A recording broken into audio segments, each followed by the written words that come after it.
পশ্চিমবঙ্গে এমন একটা ঘটনা ঘটে গেছে যেটা নিয়ে এই মুহূর্তে গোটা রাজ্য টালমাটাল। বিজেপি মন্ত্রী দিলীপ ঘোষ এমন একটা মন্তব্য করে বসেছেন যেটা শুনে লাখ লাখ মানুষ রাস্তায় নেমে আসতে চাইছে। মামলা হয়ে গেছে, মন্ত্রিপদ থেকে বহিষ্কারের দাবি উঠেছে, আইনজীবীরা হুঁশিয়ারি দিয়েছেন হাইকোর্ট পর্যন্ত টেনে নিয়ে যাব। আর সাধারণ মানুষ তারা বলছেন রাস্তায় পেলে ছাড়ব না। ঠিক কি বলেছেন দিলীপ ঘোষ, কেন গোটা বাংলা আজ আগুন, আর বিজেপি সরকারের ভবিষ্যৎ কোন দিকে যাচ্ছে, চলুন পুরো ঘটনাটা শুরু থেকে জানা যাক। ঘটনার শুরুটা কলকাতার ঐতিহাসিক রেড রোডকে ঘিরে। রেড রোড কলকাতার হৃৎপিণ্ড। এই রাস্তা দিয়ে প্রতিদিন হাজার হাজার লাখ লাখ মানুষ যাতায়াত করেন। বছরের পর বছর ধরে এই রাস্তায় বিভিন্ন ধর্মীয় ও সামাজিক অনুষ্ঠান হয়ে আসছে। ঈদের সময় এখানে খোলা আকাশের নিচে নামাজ পড়ার একটি দীর্ঘ ঐতিহ্য ছিল।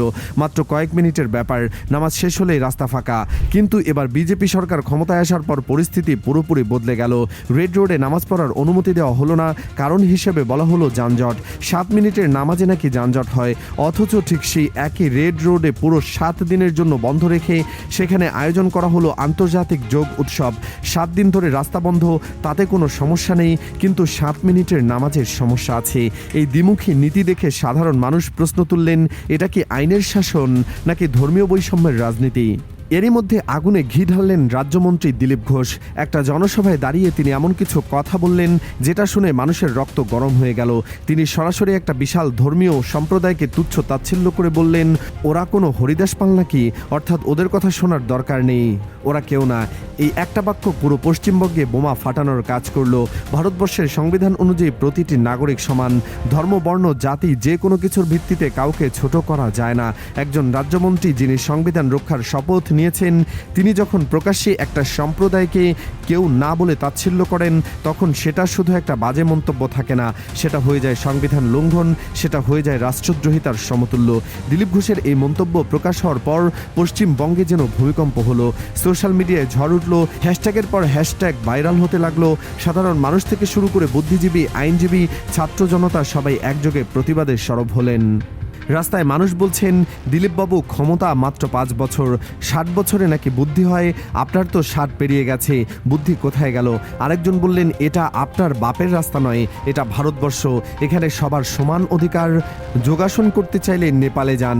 তীব্র ক্ষোভের ঢেউ এতটাই তীব্র যে অনেকে প্রকাশ্যে বলছেন রাস্তায় পেলে ছাড়া হবে না। এই ধরনের প্রতিক্রিয়া দেখে বোঝা যাচ্ছে জনগণের ধৈর্যের বাঁধ ভেঙে পড়েছে। শুধু সাধারণ মানুষ নন, এবার আইনের মানুষরাও ময়দানে নেমেছেন। পশ্চিমবঙ্গের বিশিষ্ট আইনজীবী পরিষ্কার ভাষায় জানিয়ে দিয়েছেন, এটা সংবিধান লঙ্ঘন। একজন মন্ত্রী সংবিধানের ঊর্ধ্বে নন। তিনি যদি মনে করেন পদের জোরে যা খুশি বলতে পারেন, তাহলে তিনি ভুল ভাবছেন। ইতিমধ্যে আইনি পদক্ষেপ শুরু হয়ে গেছে। দিলীপ ঘোষের বিরুদ্ধে ধর্মীয় অনুভূতিতে আঘাত, সম্প্রীতি বিনষ্ট করা এবং ক্ষমতার অপব্যবহারের অভিযোগে মামলা দায়ের করা হয়েছে।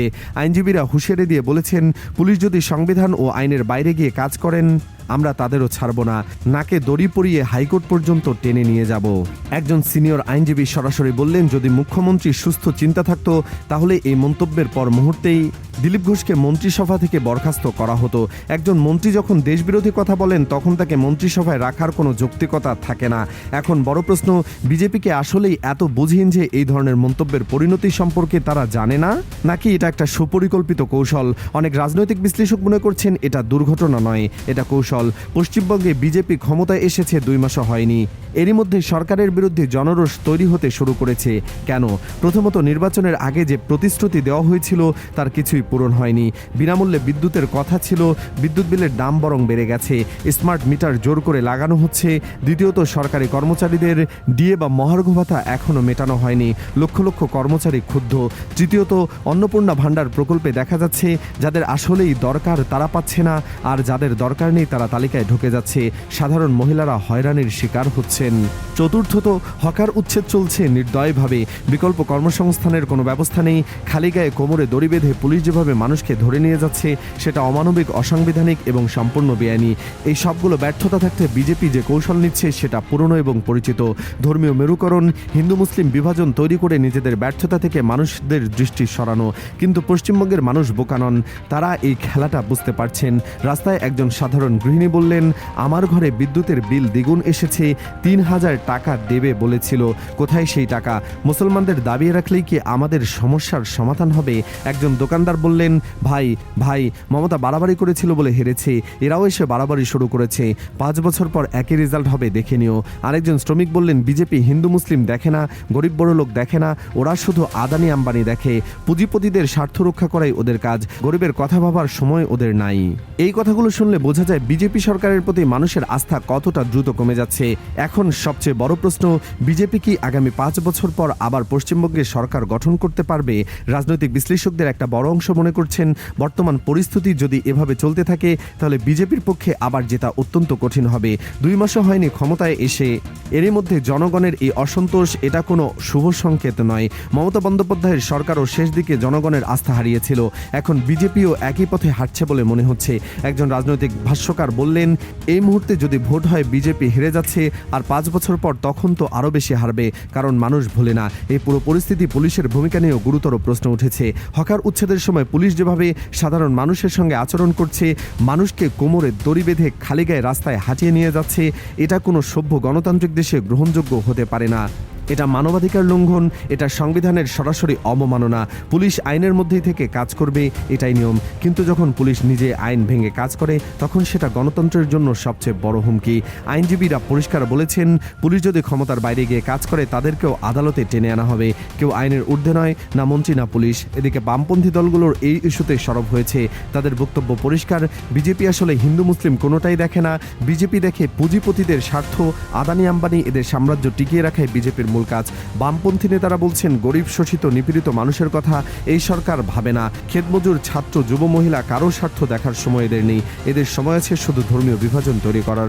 হকার উচ্ছেদ প্রসঙ্গে বামপন্থীদের অবস্থান স্পষ্ট, আমরা উচ্ছেদে বিশ্বাস করি না, হকারদের বিকল্প কর্মসংস্থান দিতে হবে, একটা জায়গা থেকে সরিয়ে অন্য জায়গায় পুনর্বাসন করতে হবে। রাস্তা থেকে তুলে ফেলে দিলেই সমস্যার সমাধান হয় না। পশ্চিমবঙ্গে এই মুহূর্তে যা ঘটছে সেটা শুধু একজন মন্ত্রীর মন্তব্যের বিষয় নয়, এটা একটা বড় রাজনৈতিক সংকটের শুরু। জনগণ বুঝে গেছে, ক্ষমতার যেই আসুক সাধারণ মানুষের ভাগ্যের পরিবর্তন হয় না, শুধু শোষকের চেহারা বদলায়। দিলীপ ঘোষের কি মন্ত্রিপরিষদ যাবে? বিজেপির এই ক্ষোভ সামলাতে পারবে, নাকি পশ্চিমবঙ্গে আবারও ক্ষমতার পালাবদল হবে? আপনারা কি মনে করেন কমেন্টে জানান। ভিডিওটি ভালো লাগলে লাইক দিন, শেয়ার করুন। আর এই ধরনের গুরুত্বপূর্ণ খবর মিস করতে না চাইলে এখনই চ্যানেলটি সাবস্ক্রাইব করে বেল আইকনটি বাজিয়ে রাখুন। ধন্যবাদ।